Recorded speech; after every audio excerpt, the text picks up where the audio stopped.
Did that ship just launch an entire asteroid? Like, as a projectile? Did it really just do that? Jael reached across and swiped a tentacle over the screen to move to the next promo as Nylan choked on their drink.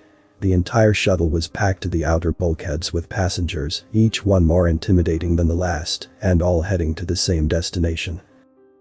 The pair of diminutive Helesti were the most out of place, neither standing nearly a third of the height of any other passenger, and both clad in crisp clean uniforms of the Helesti Confederacy. "What in Ashivara's name have you gotten us into, Jael? Be quiet. You're embarrassing us." Nylan held the datapad up, pointing to the vid playing of a soldier in powered armor, firing a rifle that violated at least half a dozen articles of the Stellar War Convention. "We are on a shuttle with a bunch of despots, war criminals, and pirates. I'm pretty sure that Halving over there is Jiten Hera. You know, the psychotic warlord who exterminated an entire star system. Twice. You have to admit, the Goliath are pretty industrious to come back from a system-wide annihilation. Word is, they're on the rebound again." Jael countered with an upraised tentacle.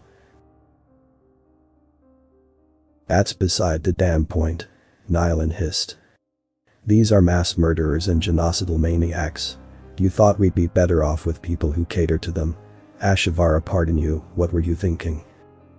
The shuttle's docking lights began to flash as the mooring clamps took hold.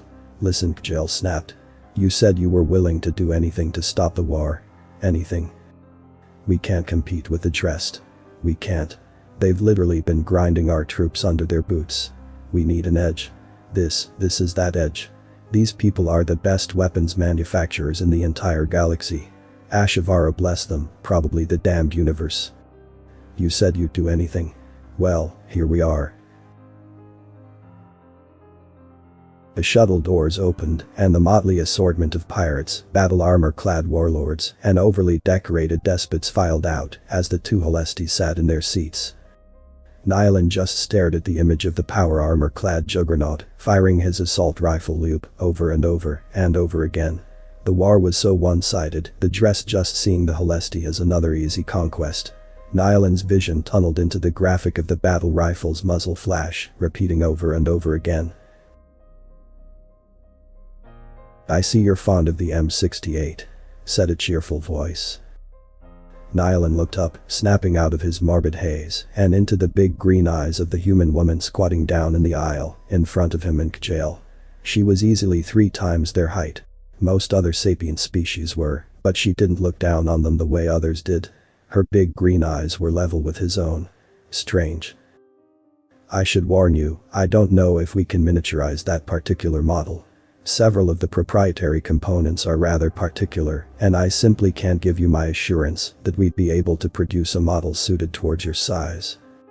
I can, however, show you a multitude of options, which I know can be custom built to your needs."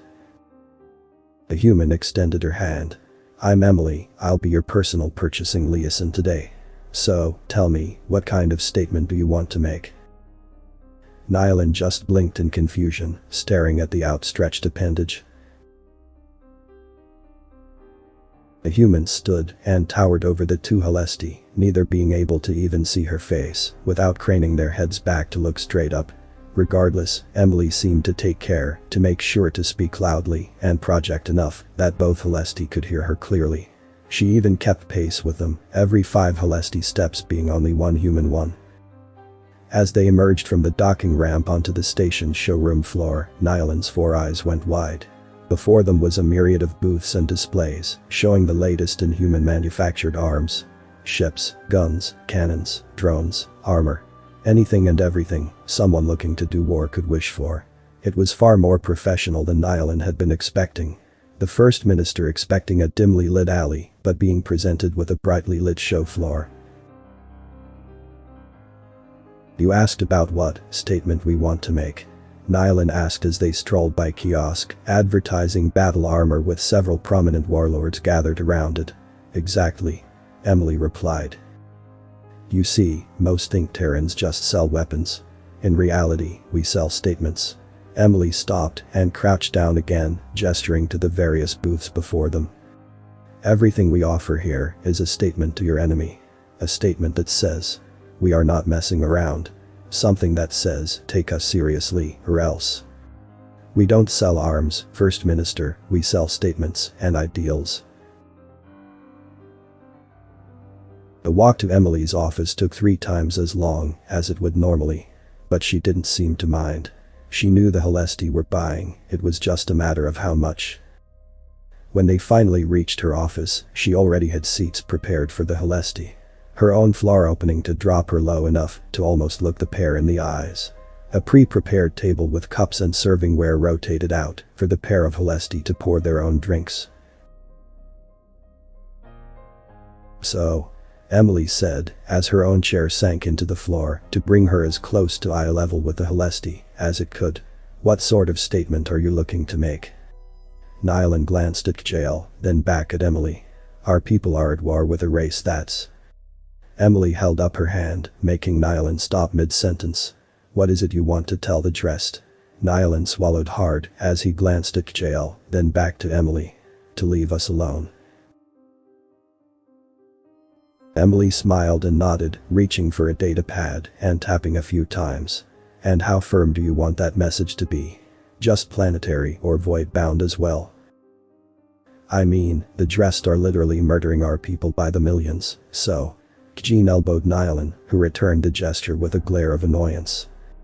"Miss Emily," Nylan said. "Can you explain to me?" He choked a little on the words in hesitation, but powered through. "Can you explain to me how all of this is legal?" The minuscule Helesti gestured to the holopads arrayed on the table and the ads on the walls. 6 of the last 13 adverts I've seen contain weapons that violate the war-making accords.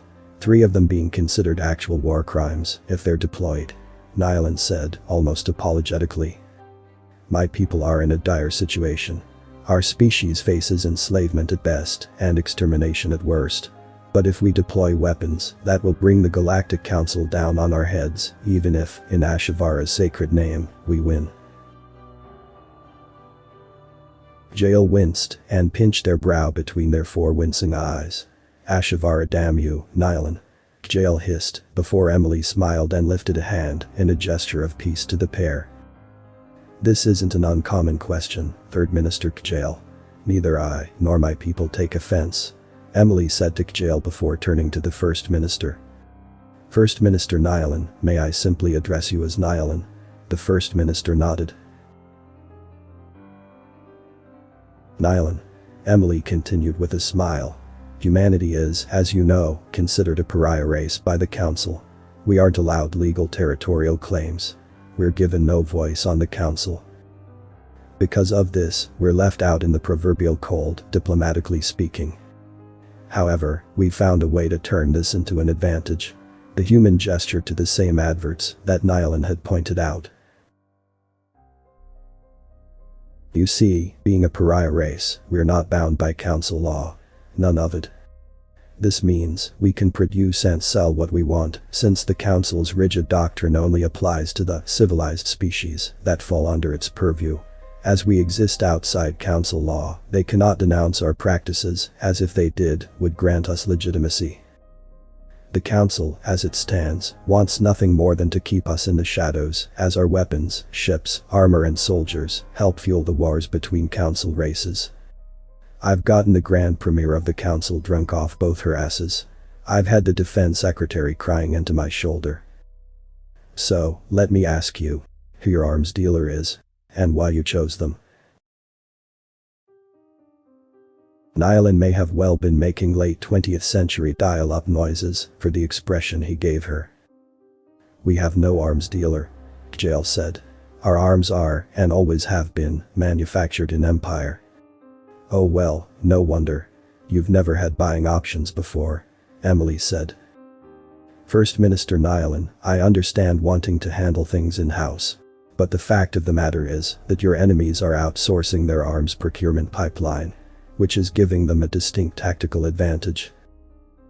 The dressed are 9 meters tall," Nylan said.